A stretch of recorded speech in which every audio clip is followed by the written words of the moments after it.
ধামরায় ইটভাটার ধোঁয়ায় ১৫০% শশা নষ্ট। ঢাকার ধামরাই উপজেলার পশ্চিম জালসা এলাকায় অবৈধ MBM স্টার ইটভাটার বিষাক্ত ধোঁয়ায় ১৫০% জমির শশা নষ্ট হয়ে গেছে। স্থানীয়দের অভিযোগ, প্রশাসন ভাটা গুড়িয়ে দিলেও মালিকরা রাতের আধারে আবারও ইট পোড়ানো শুরু করে, ফলে আশেপাশের ফসল নষ্ট হচ্ছে। ক্ষতিগ্রস্ত কৃষকরা দ্রুত প্রশাসনের হস্তক্ষেপ ও ক্ষতিপূরণ দাবি করেছেন। ধামরাই উপজেলা কৃষি অফিসার মোহাম্মদ আরিফুর রহমান জানান, প্রয়োজনীয় ব্যবস্থা নেওয়া হবে। এই চুঙ্গি ভাঙিয়ে দেওয়ার পরে একদিন 2 দিন পরে রাত 10টার পরে চালু দিছিল।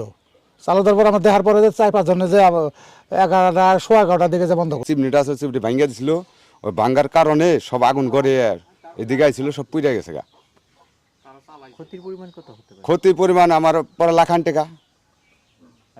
এই যে রাইতে যে আপনার চালাইছে, আগুন চালাইছে, এটার ধুমার কারণে আর আগুনের তাপে আমার ক্ষেত সব পুরা শেষ। এখন আমরা মনে করেন 1 মাস পর্যন্ত বেসুম, ঈদ পর্যন্ত বেসুম, এখনই ক্ষেত আমাদের শেষ। আমরা তো গরিব মানুষ, মইরা শেষ। তাতে কত